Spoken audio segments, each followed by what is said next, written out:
Est-ce que vous saluez quand même la détermination de Darmanin dans cette histoire, Barbara Lefebvre? Je vais vous dire, ça me laisse très perplexe. Dans la mesure où les propos tenus par l'imam Majoubi sont d'une banalité sans nom dans le monde frériste, salafiste, takfiriste et compagnie. Enfin, franchement, ce que dit ce monsieur à côté de tout ce que disent tous les autres imams YouTube, etc. Enfin bon, c'est d'une banalité. Alors je me dis que si monsieur Darmanin, qui je pense là a voulu faire un exemple et s'est donc emparé de cette affaire vite fait, bien fait, mais peut-être vite fait, mal fait, parce qu'à mon avis, il va y avoir des sacrés recours.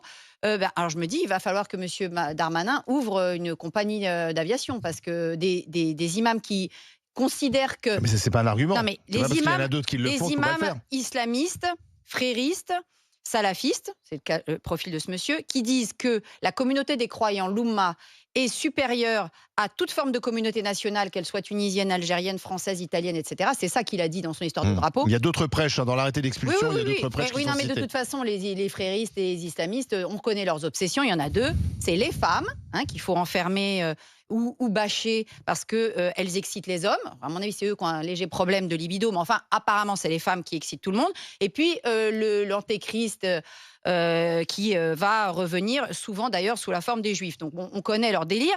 Mais ça, je vais vous dire, c'est banal. Donc, je dis à Darmanin, maintenant, il y en a d'autres à expulser.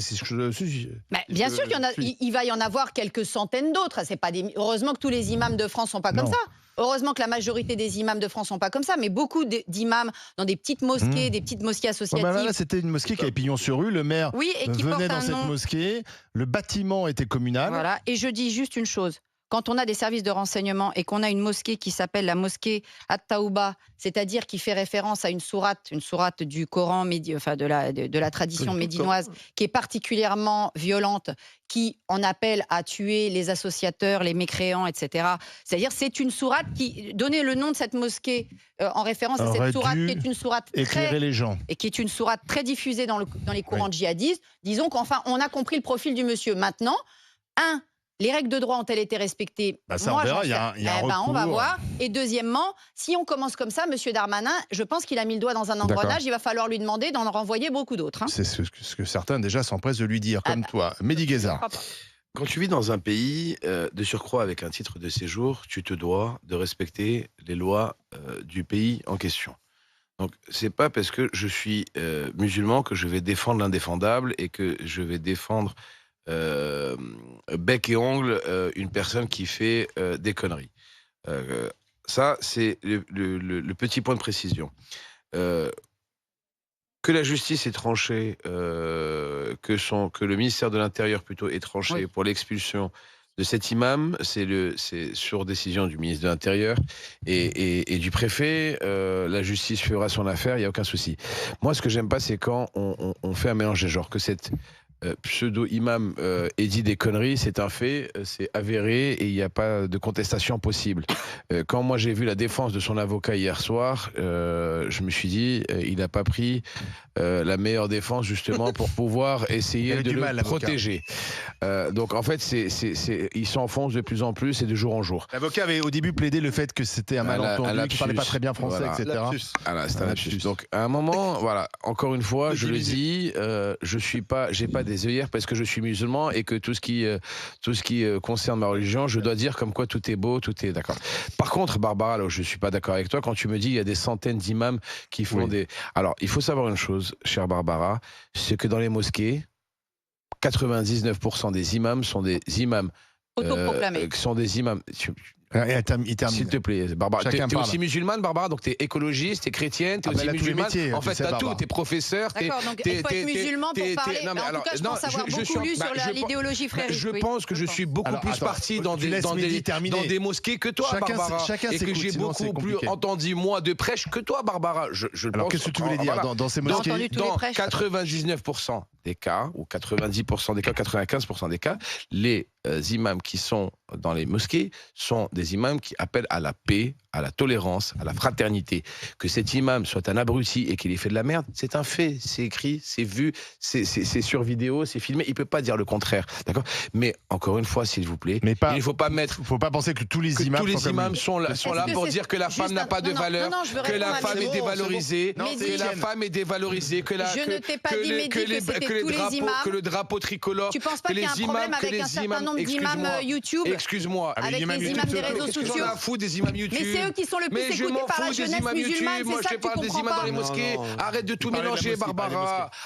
Et tu crois qu'il n'y a pas des rabbins sur YouTube qui se disent de la merde? Et tu crois qu'il n'y a pas des rabbins sur et tu crois qu'il n'y a pas des curés et il n'y a pas des curés qui disent de la merde sur YouTube? Eh ben c'est la même chose partout. D'accord? Moi je te parle, Barbara, des lieux saints, des lieux de prière, que ça soit des églises, des synagogues ou des mosquées. D'accord? Ne me parle pas du reste. Il n'y a pas d'appel au meurtre, excuse-moi, dans les synagogues. Non, dans les synagogues, quand vous expliquerez les rabbins, vous m'en parlerez. C'est fatigant, Barbara. On dit un mot, t'en dis 40. On dit un mot, t'en dis 40. S'il y aurait eu un CSA ici qui délimiterait le nombre de minutes que tu parles par rapport à nous, tu serais à 1h40, on serait à 10 minutes chacun. Donc laisse-moi au moins finir ma phrase. Mais laisse-moi finir mes phrases, Barbara. C'est épuisant. Moi, je pense qu'il y a vraiment une question de responsabilité de l'État que, personnellement, mais avec beaucoup d'autres gens, on dénonce depuis très longtemps. C'est-à-dire que tous les gens qui ont une influence sur la jeunesse, en particulier les imams et d'autres, qui ont des influences sur la jeunesse, doivent être extrêmement contrôlés par l'État. Parce qu'il faut savoir que c'est pas n'importe qui, un imam, c'est quelqu'un qui, quand il parle, est écouté. Mais il en va de même, effectivement, d'autres porteurs de bonnes paroles. Et je trouve que on a un problème en France, y compris dans les écoles religieuses d'ailleurs, de toutes les écoles religieuses qui existent, on ne contrôle pas souvent les gens à qui on confie nos enfants. Et je trouve que les imams, ça fait très longtemps, et effectivement, je trouve que la montée de l'islamisme est très liée dans les banlieues à ce qu'ont fait les imams dans les mosquées dans les années 90. Et à ce moment-là, ça a été dénoncé et l'État a été très lent à se mettre en place sur des prêches qui étaient extrêmement violents. Il y a eu toute une période. Bon, aujourd'hui, ça n'a effectivement plus rien à voir avec cette époque-là. Les prêches, d'ailleurs, ce qu'on entend en général, c'est d'une grande banalité dans les mosquées. C'est des paroles de morale générale. Il faut être gentil avec les parents, il faut être gentil avec tout le monde, etc. Tu as raison. Non, mais laisse parler les gens. Et donc, je pense que là-dessus, et alors, franchement, moi, je ne vais pas pleurer sur le fait qu'on renvoie un imam et même qu'on en renvoie 40 s'ils disent des conneries. C'est très bien. Et il faut reconnaître aussi que c'est une excellente affaire pour Darmanin qui montre là qu'il a sorti sa loi. Et voilà, et qui montre la Darmanin. la politique. Il fait de la politique. Exactement. Non, mais juste une chose, il s'est fait coincer où? Sur Facebook. Donc c'est ce que je disais tout à l'heure. Les imams autoproclamés sur les réseaux sociaux, c'est eux les plus dangereux. Je ne vous ai jamais parlé. C'est pas le mec qui s'est vieil imam de la mosquée d'à côté. Je ne vous ai jamais parlé de ça, moi. Barbara, s'il était en live, oui, mais c'est quelqu'un qui le filme. Mais Olivier, tu vois comme quoi cet imam ne tourne pas rond, c'est un fait. Tu vois comme quoi il dit des conneries, c'est un fait. On ne polémique pas sur cet imam-là parce que sa décision, qu'on le veuille ou pas, la décision du ministre de l'Intérieur, qu'on le veuille ou pas, est normale. Est normal. Maintenant, ne faisons pas d'une généralité, des brebis galeuses. Voilà ce que je suis en train de dire. D'accord, on a compris. Omar est avec nous, 32-16. Bonjour Omar. Oui, bonjour les GG. Merci de m'accueillir. Vous appelez de Lens? Oui, j'appelle de Lens, effectivement, oui. Alors, que pensez-vous de l'expulsion très rapide, moins de 12 heures après son interpellation de cet imam? Je trouve que l'expulsion, c'est un petit peu sévère. Parce qu'on ne prend pas en considération que le gars, il a une famille, il a des enfants, il a une vie. Bon, il a fait des conneries, il a fait une grosse connerie en parlant comme ça. Personne ne peut dire le contraire.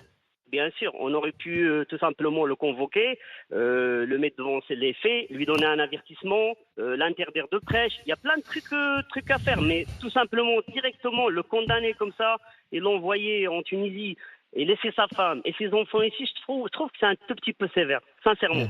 On aurait dû, en fait, l'interdire de prêcher. L'interdire d'exercer son... Il faut l'interdire de prêcher. Aller voir comment il vit, parce que moi j'ai remarqué, moi je suis musulman pratiquant et je suis un petit peu dans le domaine associatif dans les mosquées. Je vais dire un truc qui va pas plaire à beaucoup de gens, c'est que beaucoup d'imams ils sont au RSA. J'ai remarqué beaucoup d'imams ils sont au RSA. Ils touchent le RSA et en plus de ça ils touchent un salaire en black, ils touchent un salaire en espèces. par l'association des mosquées. Malheureusement, je ne devrais pas dire ça, mais c'est Comme les pasteurs. la réalité. En plus, l'imam en question, il avait eu des petites histoires. Il était interdit de monter une entreprise. Visiblement, il avait des petits soucis de ce côté-là aussi. Ça justifie Voilà. pas qu'on t'explique. Bien sûr. Mais, Comme les pasteurs évangéliques, hein, c'est c'est ça. la même. et Hein. ce que j'ai peur. Donc, ce que vous dites, Omar, c'est qu'on aurait dû simplement l'interdire de prêcher et ne Tout pas simplement. l'expulser. Ah bah de Tout toute façon, simplement. faut l'interdire de prêcher parce que Bien visiblement, sûr. il est pas de niveau. Hein. Voilà, mais expulser, non. Expulser, c'est un Et peu moi- sévère. D'accord, mais moi, ce que je comprends pas dans cette histoire, pardon, mais on traite toujours les conséquences et pas les causes. Visiblement, il était là depuis des années. Il était le maire, sur le, le le- prêche, le maire, c'est le, pas- le c'est maire pas le sur le prêche. Il connaissait, a appelé au etc. calme lors des émeutes, par Voilà. exemple. Donc c'est aussi paradoxal, c'est-à-dire c'est un Non, type. c'est pas paradoxal. Bah, Si, non, c'est il pas a appelé forcément au calme. paradoxal. Bah, C'était pas des émeutes C'est le but. religieuses. Non mais d'accord. Enfin, il D'être a des appelé. acteurs d'être des Ok, acteurs de la et- régulation sociale, bon, c'est le but des fréristes en Voilà, général. hein. d'accord. Mm. Il a appelé au calme lors des émeutes. Et effectivement, ça devient aussi des outils. Ces imams deviennent des outils politiques. C'est des puisqu'ils interlocuteurs. servent- Bien Laissez-nous sûr, faire, bien nous on va calmer les Bien choses. sûr. Est-ce que je peux aussi préciser juste un petit détail, parce que j'ai quand même cherché un petit peu pour voir ses antécédents, tout ce qu'il avait fait comme vidéo. Il y en a pas beaucoup hein, sur le net. Non. Et son prêche là, elle était dans un contexte un peu précis. Il parlait vraiment, c'était à cause de la CAN. Parce Ouais, qu'il y il parlait de la avait CAN. un petit peu, voilà, il y avait un petit peu de truc entre Algériens, Marocains, Tunisiens. Il y avait même un brûlage de drapeaux. et De tout. drapeaux, ouais. Voilà, et je pense qu'il voulait plus dire multicolore au lieu de dire tricolore. Moi, je pense. Hein, en Là-dessus, analysant je suis vraiment. tout à fait d'accord avec vous. Ouais. Moi, honnêtement, quand j'ai écouté son truc là, La cause. j'ai tout de suite compris qu'il voulait dire pendant la CAN, Multicolore. les supporters Ouais. musulmans, au lieu d'agiter des drapeaux nationaux, Ouais. devraient s'unir en tant que musulmans. Ce qui est un. Sauf que le drapeau tricolore, Mais c'est un discours il y a- classique. la ça. terminaison, Oui, mais c'est gouré, je c'est pense. simplement un drapeau français. Personne Oui, mais je pense qu'il ailleurs s'est- dit drapeau tricolore Là-dessus- par nous. hein. Non, mais là-dessus, je pense, honnêtement, sincèrement, Oui. je pense qu'il s'est Ouais. trompé. Parlez pas de la Et France, lui, ouais. ce qu'il veut dire, c'est qu'à Parlez de tous les n'importe quel drapeaux. drapeau Ils sont national, sataniques. le nationalisme est quelque chose qui éloigne D'accord. le musulman de sa religion. C'est ça qu'il veut dire.